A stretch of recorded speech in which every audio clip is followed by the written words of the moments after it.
Hi, I'm Art Bergeron, and welcome to this installment of the 2025 update of my Elder Law 101 series. For those of you who haven't seen any of these or know who I am, I have done nothing but elder law now for 15 years at a firm that was called Myrick O'Connell. It's now called Myrick. There are over about 80 of us now, and we are the biggest law firm outside of Boston, which means everybody can get to do what they like. And I really like doing elder law, so this is all that I do. So I've dealt with seniors' problems now for a long time. I have about 2,500 clients. And so the purpose of this series was really to try to help seniors understand really what their issues are that are in some ways unique to seniors, really from when they're very young until after they die. And so this series has 12 episodes. Each one is around 30 minutes long because I don't need to be constrained by the exact amount of time. I try to use the amount of time that I need in order to do a presentation. Excuse me, my first presentation I talked about my friends Frank and Mary before they were 60 years old. They talk about people who are under 60 and some of the issues that they may want to face in terms of their estate planning documents. And then I talked about folks in their 60s where those needs and the document needs actually change. Then I talked about folks in their 70s where they change some more. There's a fourth episode, that's this one, dealing with some income tax basics for seniors. Not all income tax issues, but the one that I think is in essence probably one of the most important ones for seniors to deal with. Then I talk about life in your 80s. I do a whole presentation which you ought to watch if that's your concern here, about why it is that you can always qualify for Medicaid. I do a presentation just about the last year of your life in which you're presented with some unique challenges, whether that year, your death happens all of a sudden or it happens after an illness. We talk about a lot of those things. I deal with in one episode with dealing with the things you left behind. That is all of the estate or trust administration. I have a separate episode talking just about trusts, the various kinds that there are, and the fact that each trust is really a response to a different kind of problem. I have an episode talking about how you structure things for after you die in terms of dealing with your children and often with your grandchildren. I have an episode specifically talking about how to look at your Medicare package every year. And finally, in the 12th episode, which typically I try to do live in some places during the Christmas season, I talk about the fact that that's the season not only for giving, but also for some tax planning. So today, we're going to be talking about these tax issues. First, I want you to understand the scenarios that I'm going to present. I always talk about my friends Frank and Mary and their kids, Peter, Paul, and Mary Jr. And their object is to live in their house until they die, be buried in the backyard, leave everything that they can to their kids, not leave anything to the IRS, not leave anything to the Department of Revenue, and not leave anything to the nursing home or to Mass Health because Mass Health helped them pay for their nursing home care. So the goal is to kind of get you through this little gauntlet. But I realized as I was thinking about doing these updates to these presentations, I realized at first when I was thinking about the work I do on the islands, I do a lot of work on both Nantucket and on Martha's Vineyard, and I realized that they have what seemed to be a unique problem in that many people have houses for which they paid very little that are now worth a ton, and they're trying to figure out how to navigate the tax issues so as to try to minimize the amount of money that ends up getting paid to the government as a result of what has been a tremendous amount of good fortune. Then I came to realize that those are really very similar issues to the issues actually of the folks that I'm dealing with in Metro West, where most of my other clients are. So in the islands example, I was talking about I was going to use the example of a home that was bought for $400,000 a number of years ago, obviously, and is now probably worth about $1.6 million. That's a pretty typical number in those two islands. It's actually about right on Martha's Vineyard. It's a little on the low side on Nantucket. But then I realized that their situation is very, very similar to the situation of a lot of folks who own their home that they also bought for very little. Say they bought their home for $200,000 in the Metro West area many years ago, and it's now worth about $800,000. That's not an unusual number anymore around here. And also had a place on the Cape, or had a place up north, or had a place someplace for which they paid about $200,000 and is now worth also about $800,000. So I decided that I would face this issue because it is an issue of interest to so many of my clients. And I'm going to start the analysis by talking about this example. The person who lives here in Metro West owns a house they paid $200,000. Current value is $800,000. They have a cottage for which they paid $200,000, and it's now worth about $800,000. So in that example, so this is Frank and Mary. They have the home we just talked about worth $800,000. They have a cottage worth $800,000. They have joint savings worth about $500,000. Mary has an IRA worth about $500,000. They have assets with a total value of $2,600,000. This is higher than the median case that I face here in Metro West, but it's not by no means unusual, and these principles apply, I think you're going to find, to just about everybody who owns a home. Frank's Social Security, they're not living with big income. Frank's Social Security is about $2,000 a month, so he gets a total of $24,000 a year. Mary's is about $1,000 a month, or half of Frank's, or $12,000 a year. That RMD, and I'm sorry that I referred to it as Mary's RMD and here is Frank's, but the required minimum distribution on that money is about $25,000 a year if Frank at this point is 80 years old. And I'm assuming in this case that they're deriving some rent from the cottage, and that net rent is about $10,000 a year. So their total income is about $71,000 a year. Once again, these numbers are not unusual for a lot of folks in the Metro West area. And I'm going to be talking about dealing with estate taxes, capital gains tax, and the income tax as it relates specifically to the home. So, but before I can do that, I need to give you kind of a quick primer on how all of those work. The Massachusetts estate tax was dramatically changed a couple of years ago. As a result of that change, the amount of your estate that is taxable, the threshold number went up to $2 million, right? What is included in the taxable estate? Pretty much anything that somebody else gets as a result of your death. So it could be even assets it certainly can be things that you simply own and you give to your kids or anybody. It also refers to any assets that are in trust, tax-deferred funds, life insurance, pretty much everything, right? And once you get over that $2 million threshold, the estate tax, like the federal income tax, taxes you more at a higher and higher percentage depending on what your income is, and the rates go from 7.2% to 16%. As opposed to the federal estate tax, where you have an exclusion, in that case a huge one, about $14 million, and if you don't use it and your wife is still alive, she gets to get your exclusion, so they end up with a total exclusion of about $28 million. In Massachusetts, that exclusion is not portable. So if you die as the first spouse to die, you lose your exclusion. When your spouse dies, their only exclusion is $2 million. That, in a nutshell, is the Massachusetts estate tax. Now, the capital gains tax, there is both for federal and state purposes. At the federal because the systems are the same in both federally and statewide. Capital gain is adjusted sales price minus basis. That means sales price in that case. Adjusted sales price means sales price minus commissions, legal fees, money you spent to fix up the house before you sold it, all those things. So it's adjusted sales price minus basis. What in the world is, and adjusted sales price means sales price minus those things. What in the world is basis? Because you hear this term bandied about.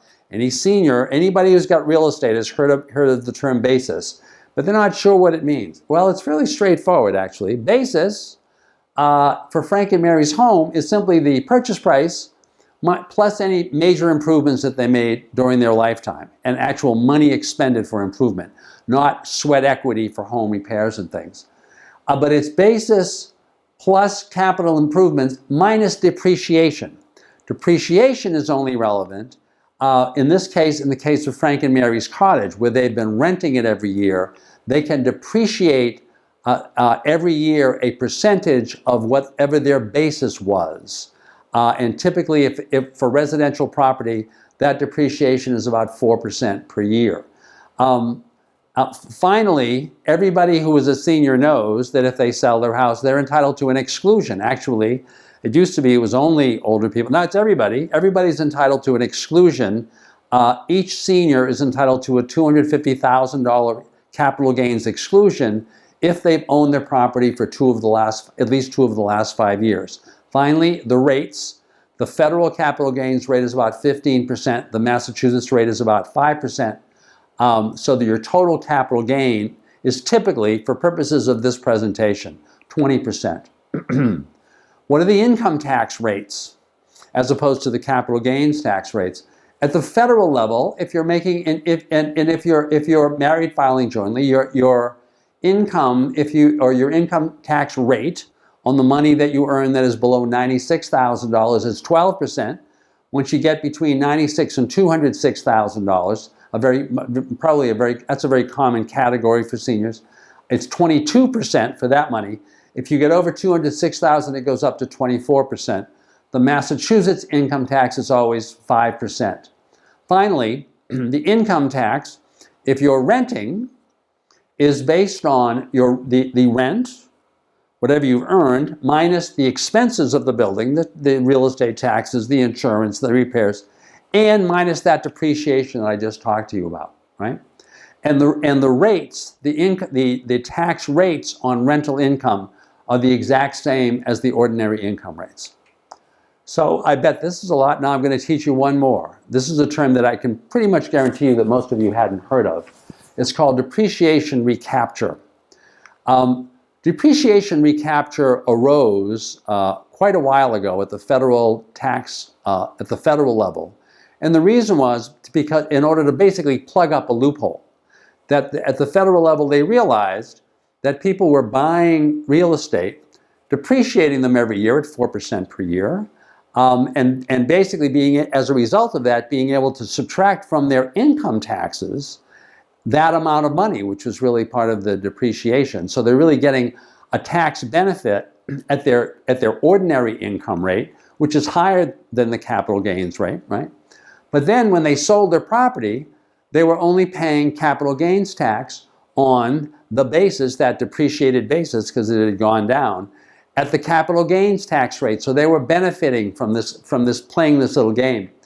And as a result of that, somebody at the federal level said, no, wait a minute, this doesn't seem quite right. So what we're going to do, whenever there's real estate that has been depreciated and gets sold, is we're going to do a calculation. We're going to say, how much of that total depreciation which was about 4% per year, has been taken over the period that these people have owned the property. They would then take that 4% times the number of the years that the person had owned the property and rented it, and thereby reduce their basis by that same 4% per year. Whatever that amount is, when the property gets sold, that depreciation gets recaptured. That amount ends up being included in the amount that is eligible for tax. Not only that, but the tax that is paid on that amount is paid at ordinary rates, not at capital gains rates. So that's more than you've ever probably wanted to know about all of this stuff. So you may have to go back and watch this presentation again. But that's kind of the basis of all of this analysis. Now, take what I just said. Assume Frank and Mary sold their cottage. Remember, they bought it for $200,000. They're selling it for $800,000. Their original basis in the property was $200,000. But remember, they depreciated it every year, 4% per year. Assume that they depreciated it for 10 years, because they owned the cottage for 10 years.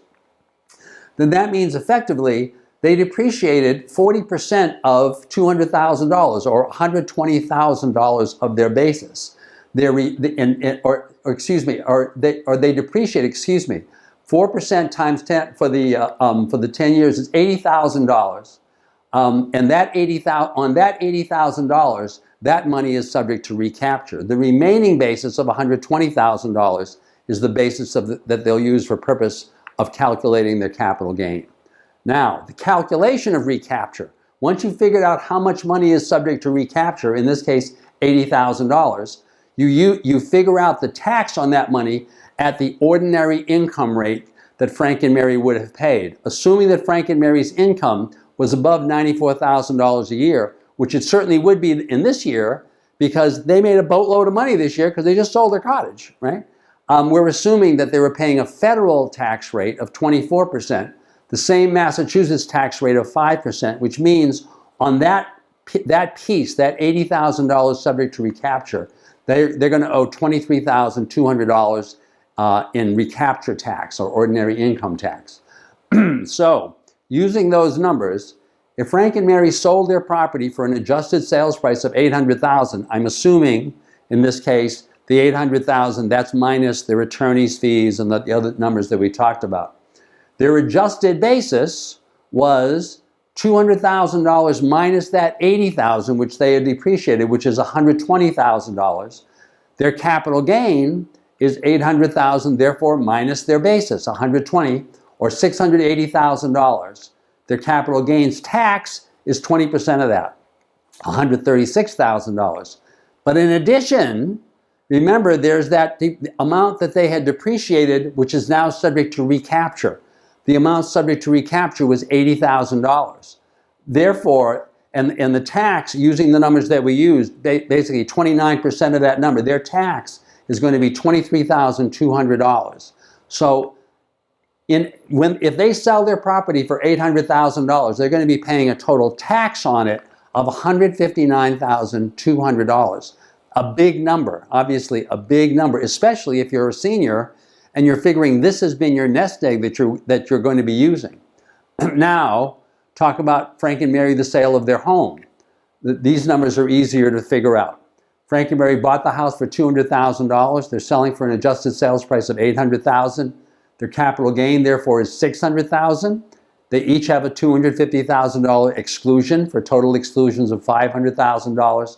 Their taxable capital gain, therefore, is $100,000. Their tax is $20,000. So their total tax on the sale of their home plus the sale of the cottage is $159,200 plus $20,000, or $179,200. That's a lot of money. Now, admittedly, they're selling for a lot of money. They're selling for $1.6 million, but it just shrunk by almost $200,000 as a result of the taxes that they had to pay. $179,200. Now, go back to the first example that I gave. Talk about Frank and Mary's home on the islands, which chances are, if they are like many, many people on both islands, they've actually got two homes on that property. They've got the house that they live in, and they've got this second home, or this second residential building, which on all of the towns in Martha's Vineyard, and also on every place on Nantucket, you can have the second home as long as it's small, as long as it's relatively small. So say they were selling their property for $1.6 million, and they had a basis of $400,000, but it included that extra, the rental properties. Therefore, their tax is going to be exactly the same as the tax that Frank and Mary paid by selling their house and their cottage. Why? We assume that 50% of the value of the house is attributable to the non-rental portion of the house, right? That's $800,000 minus the basis of $200 is capital gain of $6, minus the exclusion of $500,000, which means the amount subject to tax is $100,000. So that piece of their deal, they're going to pay $20,000 in tax. For the rental portion, assume that that's half of the total value. Same thing happens. Sales price $800,000 minus the basis of $120. The capital gain is $680. They pay the same capital gains tax, but they pay the same depreciation recapture. So in both cases, they're paying a huge amount of real estate tax. Now, So when I talk to clients about this, I talk to them and I say, well, of course, the goal of this exercise really would be, if you're a senior, to keep that property until you die, because at the moment of your death, whether you're talking about regular depreciation or whether you're talking about depreciation recapture, doesn't make any difference. The tax basis of your property jumps to your date of death value. And if you sell the property the next day, you sell it capital gains free.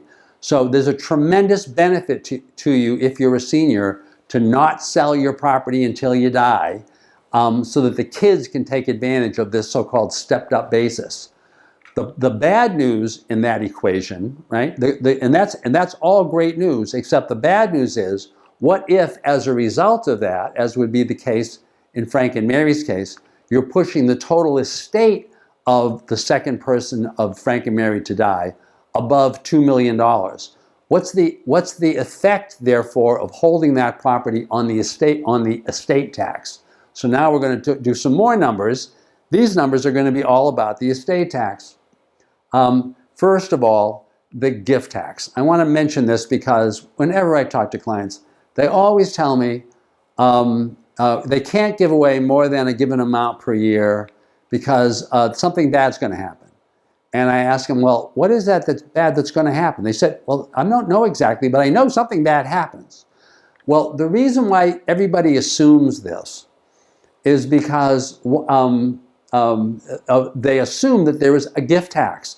On the receiving end, if they give things to their children, or to anybody else for that matter, there is no gift. The receipt of that gift is not income.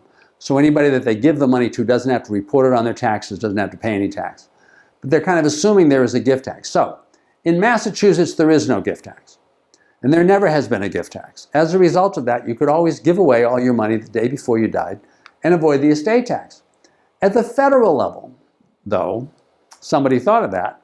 And so what they did is they adopted a combined gift and estate tax system. And the way that system works is that if you die leaving assets above a particular threshold, and that threshold is $14 million in 2025, you're going to pay an estate tax.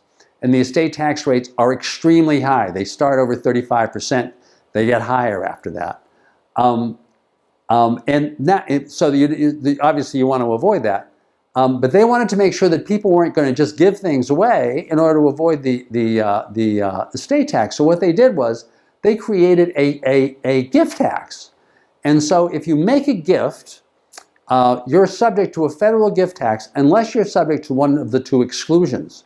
The one that everybody has heard of and the one that no one has heard of. The one that everyone has heard of is there is a given amount per person per year that you can give away and not pay a gift tax. And that amount was originally $10,000. But there's a provision in the law, there's an inflation adjustment provision in the law. So actually this year, in 2025, that amount will be $19,000 per year per person that you can give anybody. Everybody's heard of this. In addition to that, though, every individual has a lifetime gifting exclusion, in addition to the exclusion for giving to your spouse. That never counts. A lifetime gifting exclusion of $14 million. So unless you intend during your lifetime to give away more than $14 million, as a practical matter, the gift tax is totally irrelevant to you, okay? Now, go back to the Massachusetts estate tax. The kind of headline item in 2023 when the estate tax got changed was that the estate tax threshold jumped to $2 million. The other item, though, that got changed was that prior to 2023, if you gave away your money and then died and you had less than $1 million, the amount that you gave away, most of the amount that you gave away had to be added back in to your estate for purposes of figuring out if you needed to pay an estate tax. That got eliminated. So as I mentioned in an earlier slide, you can simply give away your money the day before you die and avoid the Massachusetts estate tax.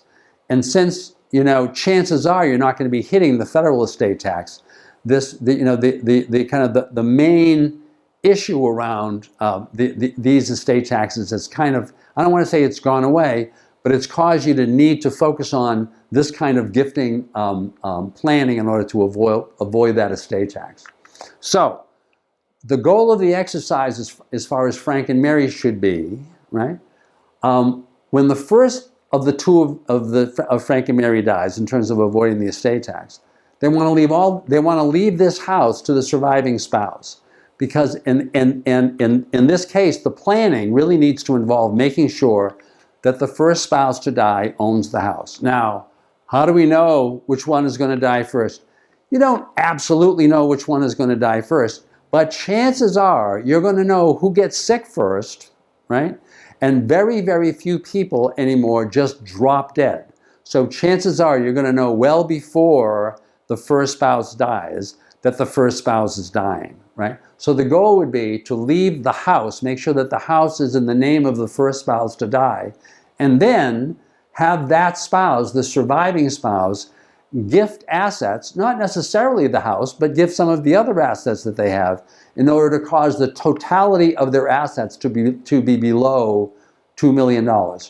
Regarding the house, you want the first spouse to die owning the house. At that moment that the first spouse dies, the basis steps up to the date of death value. Then, regarding that house, the surviving spouse could sell the house and pay no capital gains tax at all, and then would have the cash to simply give away to the kids, or the surviving spouse could actually give the house to the kids with that stepped up basis.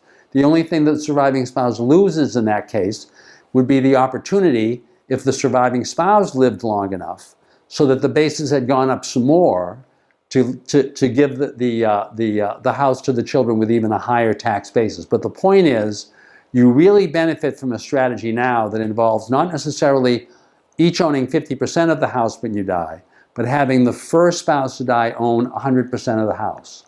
And I want to add to that the benefit to that, or the way that you can overlay that strategy with the other thing that Frank and Mary are very worried about, which is not paying a lot of money to the nursing home or to Mass Health.